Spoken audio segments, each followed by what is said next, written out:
Assalamualaikum warahmatullahi wabarakatuh. Kami dari kelompok 8 akan menjelaskan materi tentang morfologi bunga.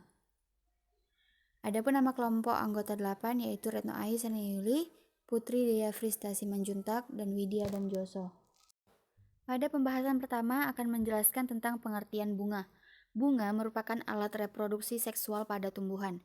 Bunga merupakan bagian tanaman yang menunjukkan variasi besar dalam struktur, susunan, dan ukurannya. Bagian tubuh pada tumbuhan yang kemudian dapat tumbuh menjadi individu baru atau alat perkembangbiakan. Bunga terdiri dari sejumlah bagian steril dan bagian reproduktif atau fertile yang melekat pada sumbu, yakni dasar bunga atau reseptakulum. Adapun struktur bunga sebagai berikut. Yang pertama ada kelopak. Umumnya berwarna hijau dan berfungsi menutup bunga di saat masih kuncup. Yang kedua mahkota, merupakan bagian bunga yang indah dan berwarna-warni. Yang ketiga benang sari dengan serbuk sari sebagai alat kelamin pada jantan. Yang keempat putik sebagai alat kelamin betina. Yang kelima dasar dan tangkai bunga sebagai tempat kedudukan bunga. Jumlah dan letak bunga.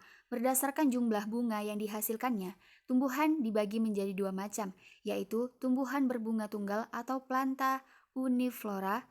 Kedua, tumbuhan yang berbunga banyak atau planta multiflora.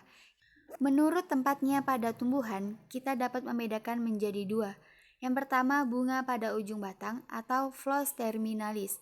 Yang kedua, bunga di ketiak daun atau flos lateralis, pengertian bunga majemuk.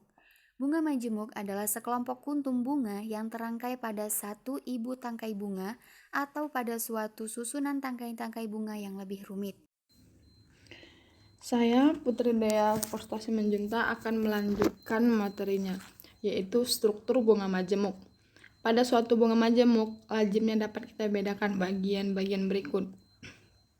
Yang pertama, bagian-bagian yang bersifat seperti batang atau cabang. Yang kedua, bagian-bagian yang bersifat seperti daun.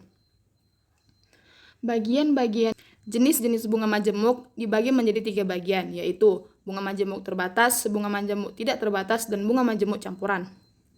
Kelopak bunga atau kaliks. Kelopak bunga atau kaliks adalah perhiasan bunga, periantium, yang terletak pada lingkaran terluar. Helai kelopak bunga disebut sebagai sepal atau dari penyingkatan bahasa Latin separatus atau terpisah. Tenda bunga, perigonium. Tidak semua bunga mempunyai hiasan bunga yang jelas dan dapat dibedakan dalam kelopak dan tajuk bunganya. Mungkin ini saja yang bisa kami jelaskan, kurang lebihnya kami mohon maaf, dan saya akhiri dengan wabillahi taufiq wal hidayah. Wassalamualaikum warahmatullahi wabarakatuh.